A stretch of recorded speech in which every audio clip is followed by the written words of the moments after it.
My name is Sarah Sloan, and you're listening to The Sarah Sloan Show.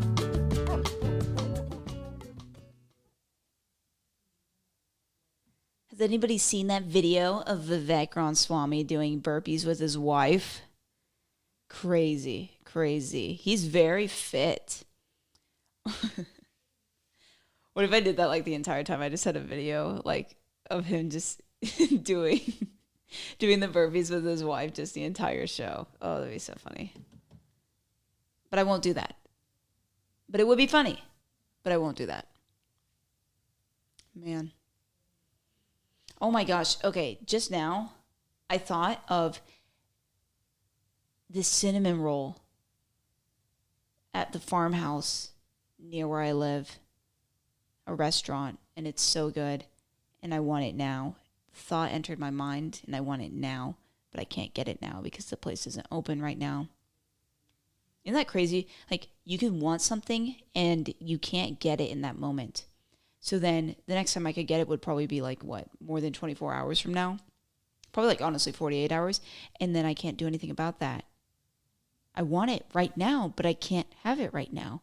So then it's like delayed gratification. It's not the instant like I really want. Interesting. Said no one ever. Okay, so I wanted to start off the show today talking about Florida Governor Ron Desantis. I know I've been talking about him a lot. I know. Would I talk to him like this if he was right here?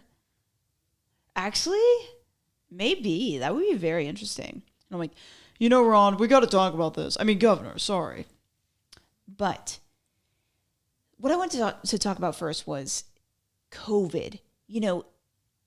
Everybody didn't know what to do whenever COVID was first coming up. And so Trump, he's working on creating all these vaccines and everything else. And I remember even thinking like, oh, wow, Trump is so impressive for being able to create all these vaccines. And in reality, like I never had any intention of taking one, but I was still just like, good to give people like a fix just so then they'll shut up about the COVID policies and they'll let us like get together again. No more of this 6 feet away from each other, mask at all times. I was just sick of it. So I was just like, if we got to get vaccines to get people to shut up, then please, let's do it. And then of course, then it gets a little creepy and the vaccines are like, you got to take the vaccine. Everybody's got to take the vaccine. Or you won't be able to do this or travel here or get this job or go to this college. And then it's just like, oh, it's getting a little sketchy. What's going on? And even a little bit before that, whenever Trump was making the vaccines, in his lab, you know what I mean? Kamala Harris was like, I don't want a vaccine that Trump's making. I don't want that. Yet then whenever Biden became president, then, of course, this vaccine is magically okay. And then, with scientific policies, normally you got to test something for like a decade before you're allowed to release it to the public. But then this was like not even close to being that old, like 9 months or something, and they're releasing it to the public and expecting everybody to be okay with taking it. And then you see some people not doing well after it, and other people, it seems to be okay, and then just really weird stuff going on. So DeSantis, he was not president at the time. He was governor. So he was just controlling what happened in his state. Trump gave more of the power to the states so they could decide how they wanted to handle COVID. And I felt like that was honestly probably the best thing to do, because why should that be controlled from the top? It's a little sketch. Like, I'm in Texas. I don't need to do the same thing as people in New York or the people in Massachusetts or whatever. So I feel like that was a better route to go. And then with DeSantis, he has a lot more of the elderly population there because they choose to retire in Florida. And right now, that's kind of his biggest argument against Trump, how he handled COVID, how Trump handled COVID. But DeSantis, he had some pretty interesting messaging as well. He sounded a little different before we really knew how to accurately view COVID with clear eyes. And so I want to play a clip because I feel like this can really show us that nobody really knew. And to hit Trump so hard on that is kind of messed up. The reality is all this was Fauci's fault. And I think that, sure, Trump could have done things differently, but honestly, so could DeSantis have. So I'm going to play this. Workers, all of us have friends that have moved down to Florida, are temporarily living down there and Zooming their kids with school because they want to be in the sunshine. And you've done, you're opening everything up. So they're loving it down in Florida. But we talked about it on air one day that you were allowing people from other states to get the vaccines there. And I called a friend in Florida. Just fly down from New York, fly from Canada, fly from South America. There are a lot of those. People were doing that. Yeah, and that's totally not true. That's totally not true. So we've done about 1.3 million. Yeah, we've done about 1.3 million reported vaccine shots, probably hundreds of thousands of more because there's a reporting lag.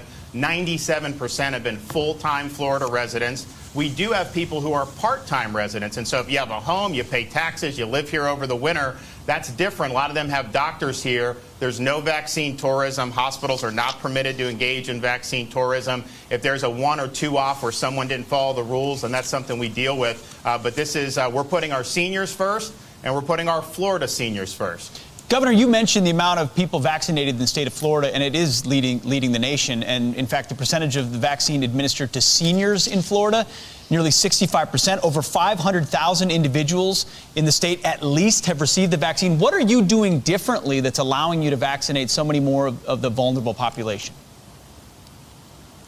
Well, Pete, I appreciate it. It's even better than that. So we're reporting about 840,000 seniors as of this morning have received the shot. But the reporting lags about 3 days of what we found. So we really believe today is the day that we're going to do our 1 millionth senior in the state of Florida. I have a World War II veteran here that you guys are going to see get the shot. He's 100 years old. Well, Henry bring him Saylor, in. great guy. What we did, Pete, we will. But what we did, Pete, is we said seniors first. Okay, this is something we need to focus on, the 65 and up population. There's young, healthy workers that are getting it in other states.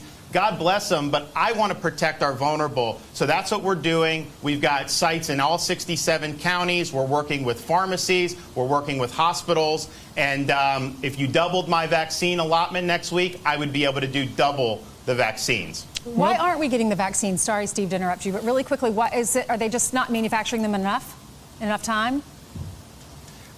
Yeah, look, I mean, I think the federal government, when they get them, they send them. But I think we thought we'd be getting a little bit more by now. I'm getting about 266,000 a week. For example, Lainsley, last week, the full week, Monday through Sunday, we did 405,000 shots. And so I'm now doing more shots in a week than I'm getting replenished for. And so if we don't start to see...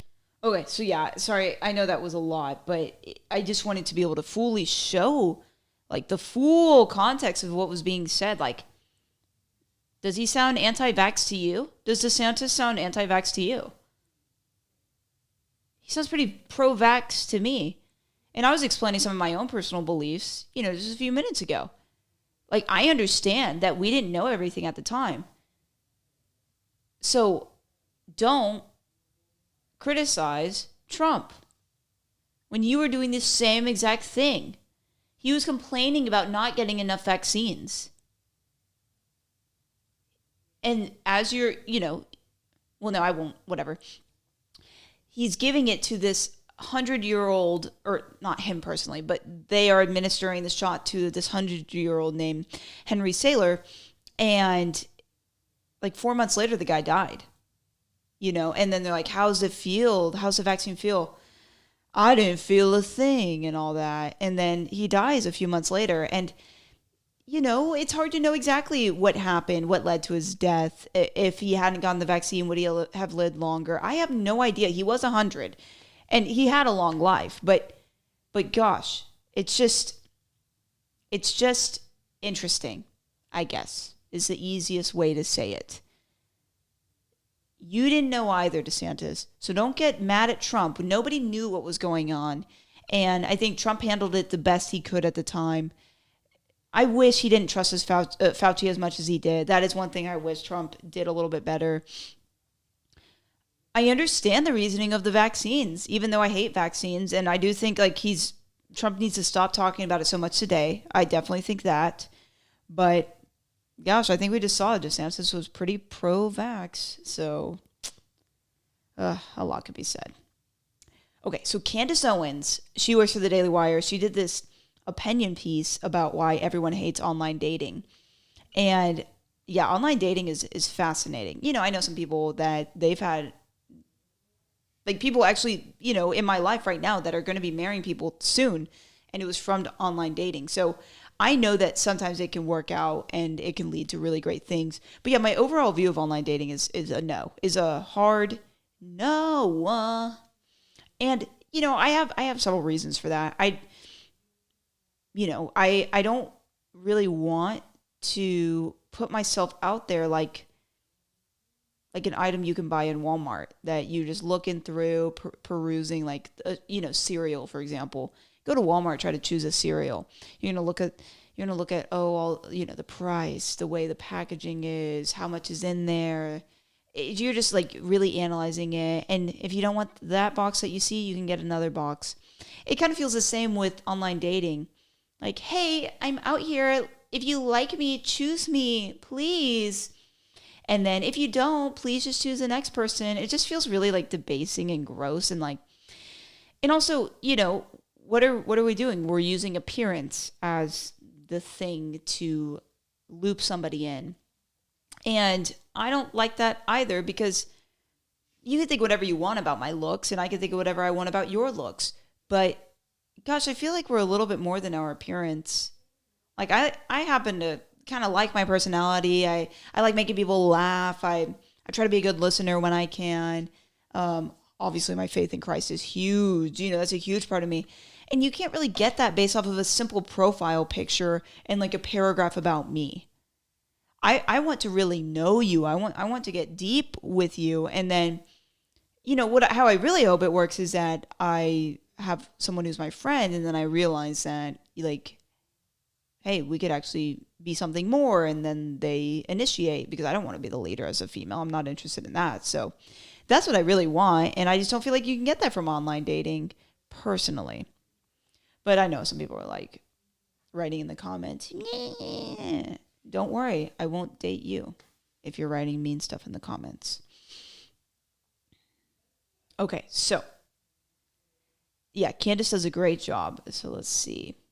Yes, she says, daters evaluate photos, read a few facts, decide whether to pursue the person in the profile.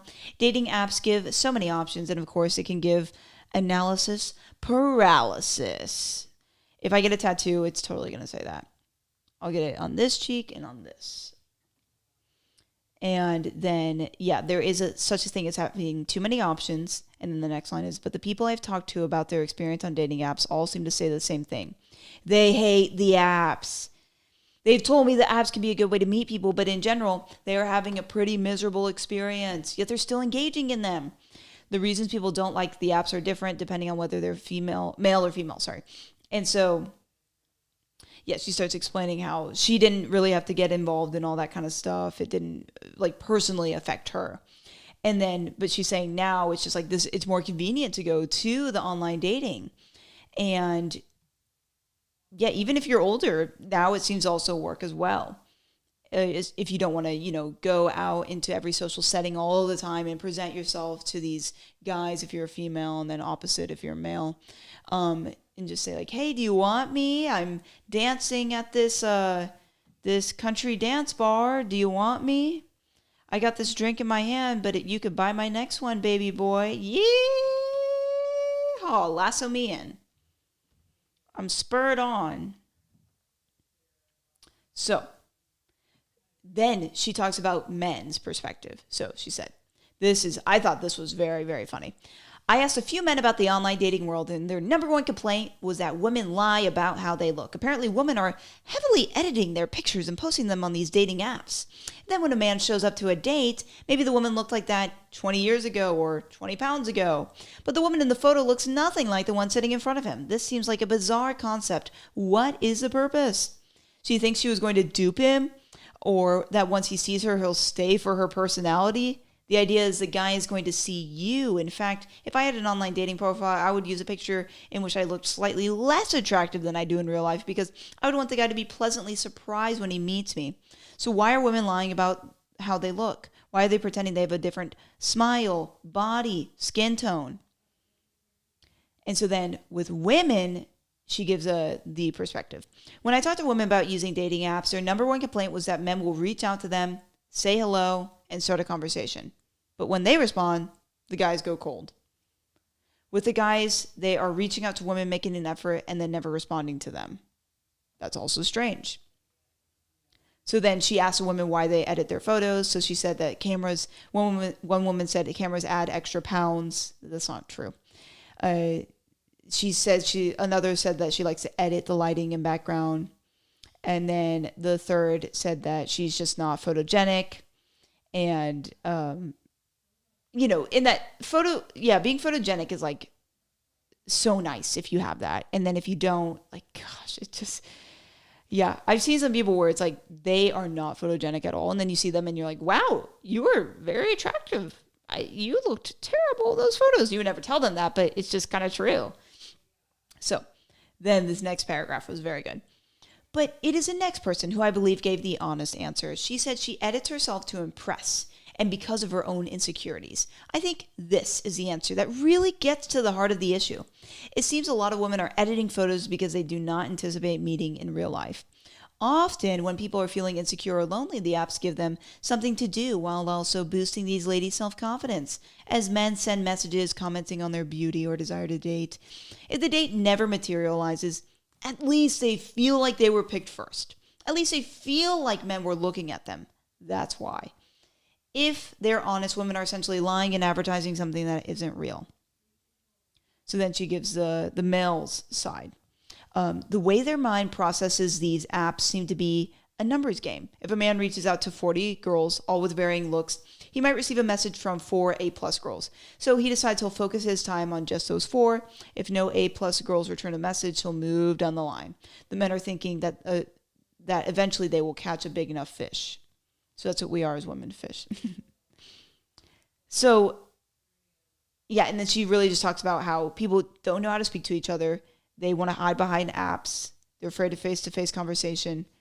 They can't address their own insecurities, and so the apps are just like their protection. It's shrinking our confidence is the point that she's making, and we're lying, and we're telling lies to ourselves and to others. Now, of course, it might have rustled some feathers of people that use the apps right now, and they're like, that is not what I do. I don't do any of that. And that has never been done to me, and I am not insecure.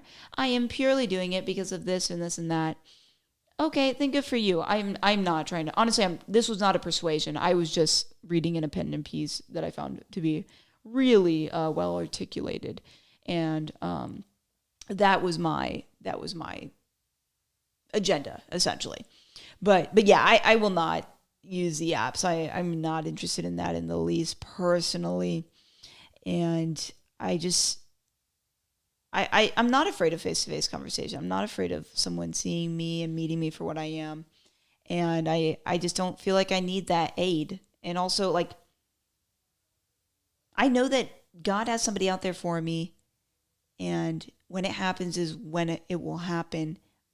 If it doesn't happen at all, I think I'll survive. I always think like, okay, there are people dying like all the time. Me not finding the exact man I want right now in this moment, I'll be okay. Like I'm not going to be that much of a complainer about my life. So, and then also like relationships are work and effort and they're difficult. Why do you think so many divorces happen? So what are we dating for? Some people are really dating just to date. The goal is that you date for marriage. The goal is that you just probably find that one person, date that one person, then marry them and stay married to them for life. But that doesn't happen anymore. So it is kind of sad. Yeah, I've heard of different experiences where, though, girls will like reach out, or a guy will reach out to a girl and then he'll say, hey, I really just want to hook up. Like, are you okay with that? Do you want to hook up? And then she's like, yeah, no. And he's like, okay. Because that's really what they're doing. They're just there to hook up. It's not a dating app. It's a hookup app. So if you want that too, okay, then be my guest. But don't be my guest. Okay, and then this was really interesting as well. This is like a totally different topic. Paper straws. I think we've been tired of that. Apparently plastic straws were becoming an issue because somebody found one like in a sea turtle. And so then they're like, it's killing the environment. Straws are the worst. Let's do paper straws. So there was a there was a study that Belgian researchers did, and they tested 39 brands of these paper straws, and for the group of synthetic chemicals known as poly and perfluoroalkyl substances. PFAS is what they're called, really. And so what happened was that it's made from like paper, bamboo, and usually the PFAS component it's really for like everyday products. It could be like outdoor clothing, nonstick pans, resistance to water, heat, stains. And so it's kind of like a coater, a protectant, because obviously the worst issue with these paper straws is that they dissolve, and you're just like drinking, and then it's just like the straw just like crumbles, and you're like, okay, that was not helpful. I hate paper straws, and anybody that uses them should not. And so then if they have a bit of a water resistance, that can help them to last a little bit longer so that they're not dissolving all into your drink. Well, guess what? Those chemicals break down slowly over time, and they can last forever in the environment, like thousands of years. So I don't think we're all going to live to be 1,000. I'm working on it, but it might be a little difficult. So they're kind of known as forever chemicals. And they're also associated with health problems, lower responses to vaccines, lower birth weight, thyroid disease, increased cholesterol levels, liver damage, kidney cancer, testicular cancer. So then this was a researcher's quote, an environmental scientist. Straws made from plant-based materials such as paper and bamboo are often advertised as being more sustainable and eco-friendly than those made from plastic.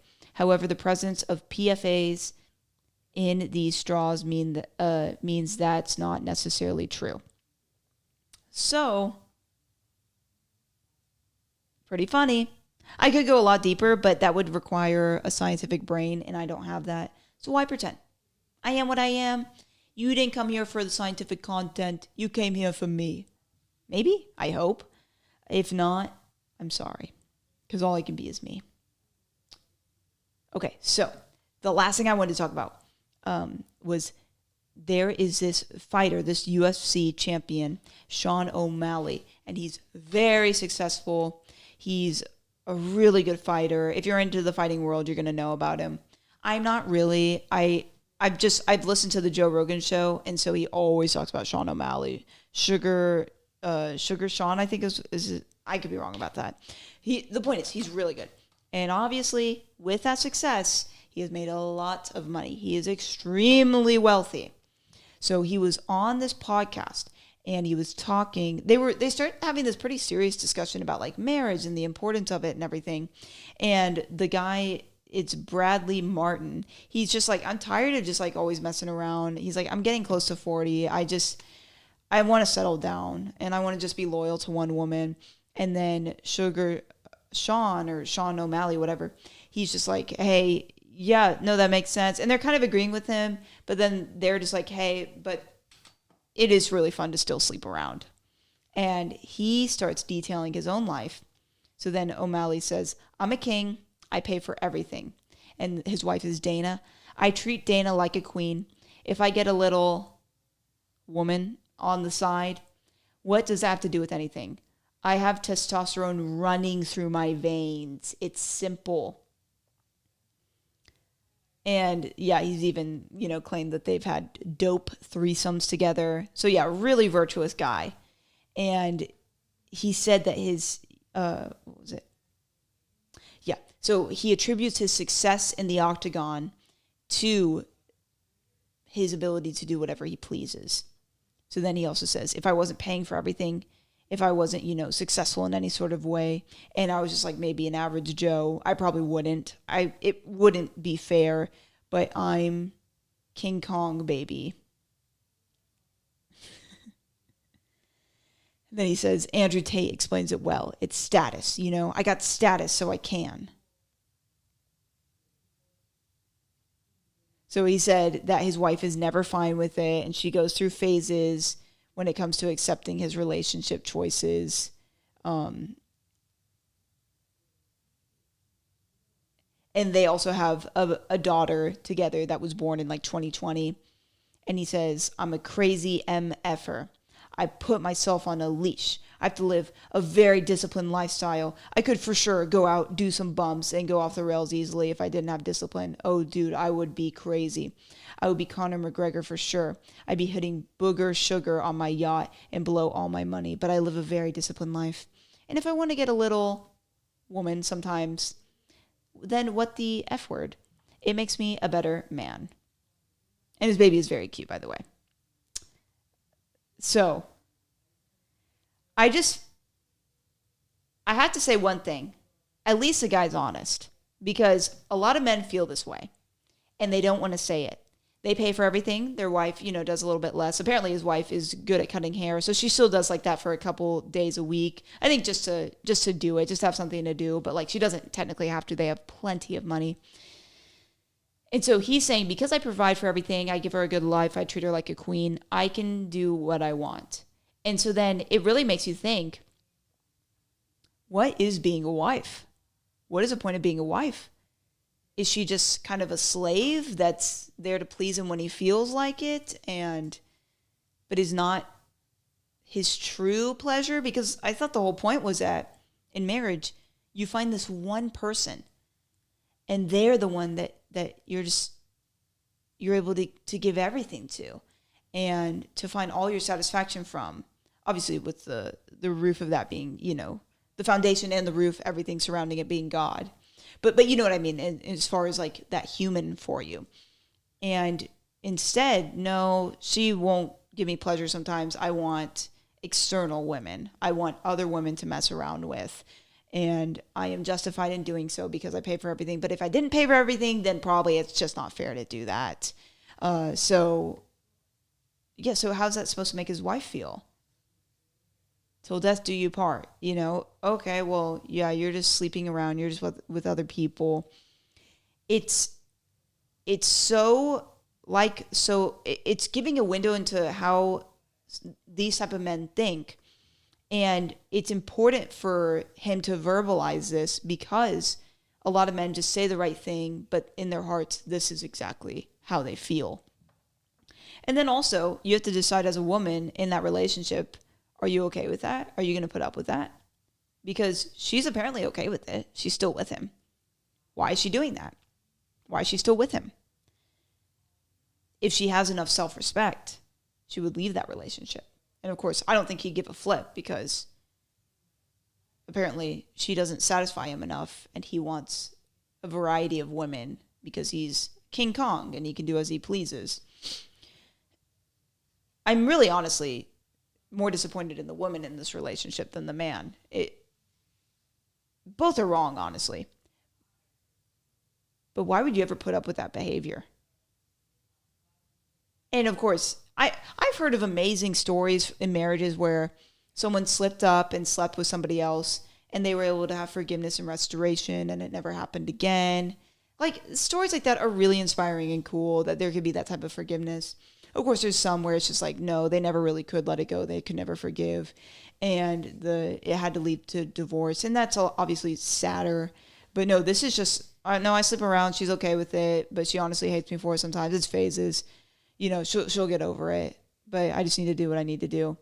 And versus on the other hand, he would not be okay with her sleeping around. He would never put up with that. That's not okay. It's sad. It's sad because why are you even married at that point? Why'd you get married?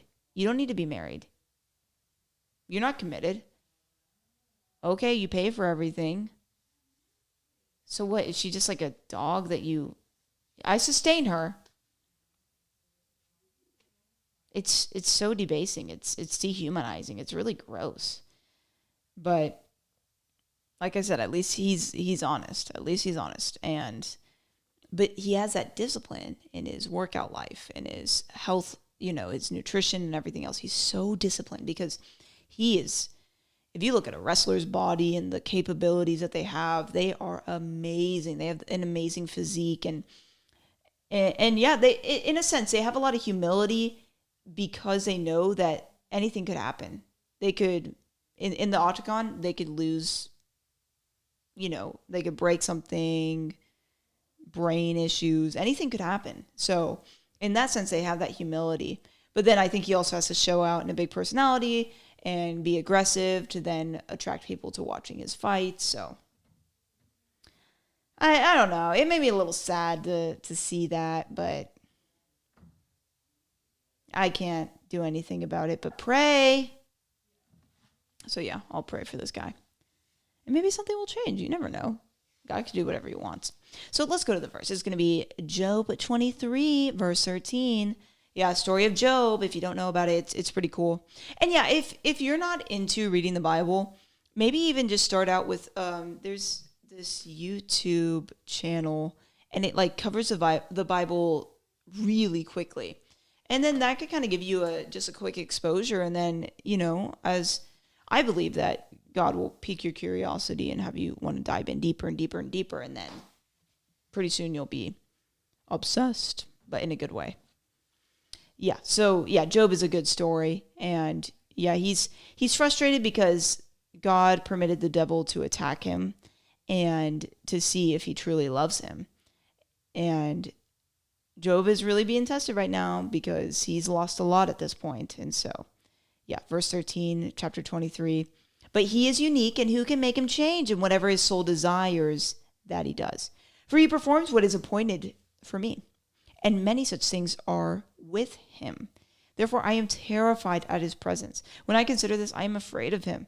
For God made my heart weak, and the Almighty terrifies me, because I was not cut off from the presence of darkness, and he did not hide deep darkness from my face.